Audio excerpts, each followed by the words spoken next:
incidence of sexual violence has skyrocketed, and just in 2008, the UN Population Fund, which I worked for in the previous year, reported 18,000 cases of rape. That's in 2008, the year that the Security Council issued a resolution on this topic. In a more recent report published in the Journal of American Medical Association, there's an estimated number of 1.3 million women and 760,000 men as survivors of sexual violence. I'm going to just give you some more stats, too. The Eastern Congo Initiative states that there's nearly 1,100 rapes reported per month, with an average of 36 women and children raped per day, 160 women raped per week in North and South Kivu, and that in some areas of Eastern DRC, 66% of women have been victims of some form of sexual violence. These numbers are totally outrageous. But what is it about these numbers that should really, what is it about, besides just the numbers, that should really, cause us to motivate us to work on this issue? Just aside from the pure statistics, the nature of rape is outrageously brutal. When I say rape, I'm talking gang rape, public rape, forced incest, and the rape of victims ranging from infants to 80-year-olds. That's, I think, something that really alerted me to the fact that this is not just about power and control and all the other things that we associate rape to be, but that it is part and parcel of conflict, and that this is something new, and it totally demarcates a new form of violence that the Congolese societies have described as unheard of before the war, unheard forms of violence.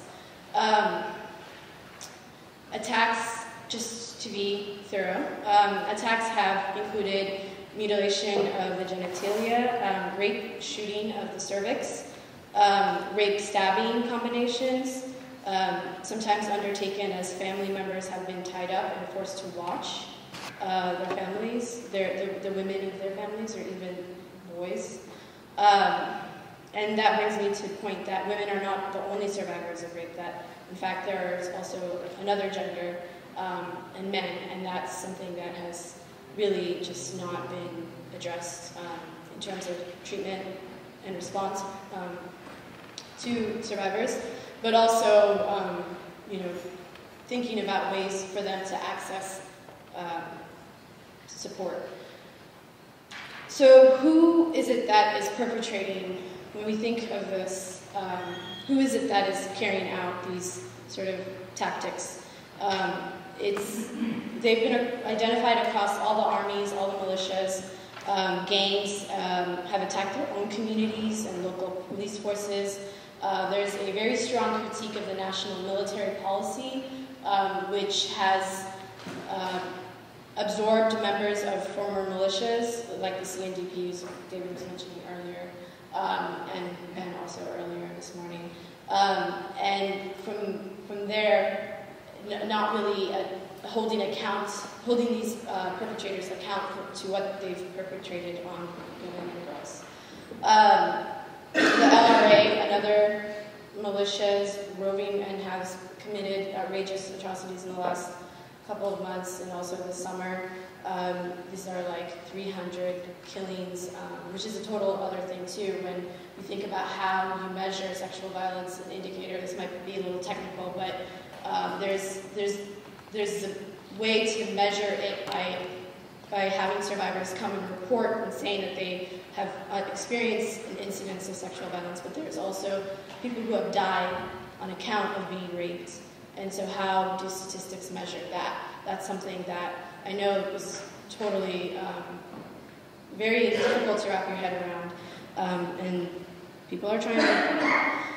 So when it comes to this rape as a weapon of war, slogan that we hear often. It's important to realize that without confronting and accounting for the conflict, you won't address sexual violence. That is rooted in the conflict for resources and for power, and that it's used to control and subjugate local populations as militias and the army rove through and try to profit from the mines. And it's deeply intertwined with ethnicity and contested ownership of land. So some of the consequences of GBV, particularly sexual violence, is STIs, unwanted pregnancies, traumatic fistula.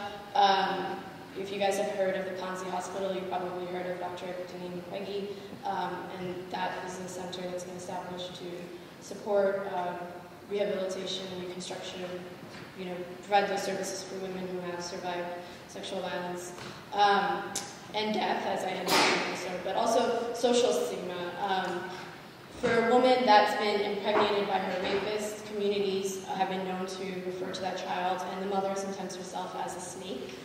The baby is a snake, and so there's tremendous impacts on community, and that's why I have community trauma on here, because the devastating impact of sexual violence also relates to community cohesion and trust, and breaking down all those institutions and having massive displacement, massive populations displaced, and collapse of basic services, destruction. It trickles down to affect the whole community. And poverty. I think sexual violence impedes economic development, because we know that the mineral industry is a huge potential way to generate money, but also agriculture. And as I was talking with some people here earlier, agriculture requires you to till fields and then wait and then be able to I'm not really good with agriculture terms, but if you're constantly moving and leaving your land, then you're not really cultivating your crops. And so,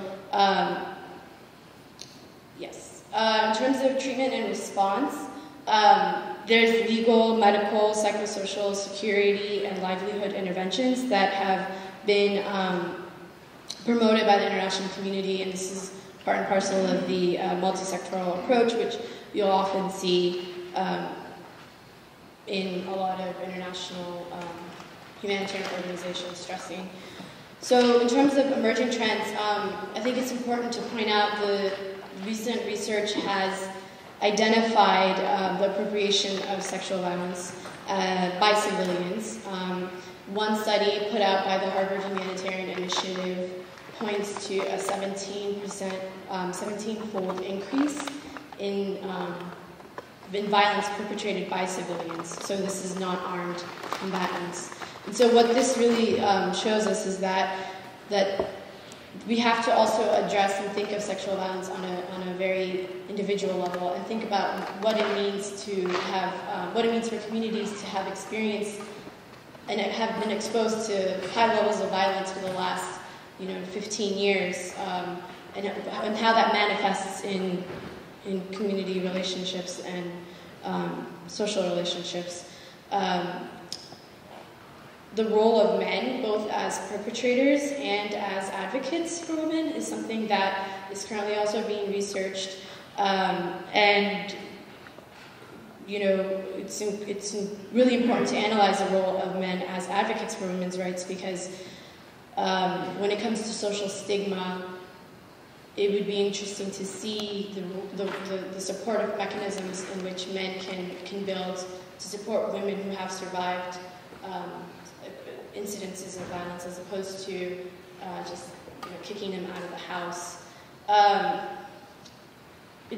Recently, there's also been, if you track the news, high-level arrests and trials of people who have been implicated with these mass rapes that have happened in the last 6 months, which is very promising, because the culture of impunity, I know earlier we talked about how that facilitates conflict, corruption in the conflict in the mining industry, but it also facilitates just an outrageous number of criminal activities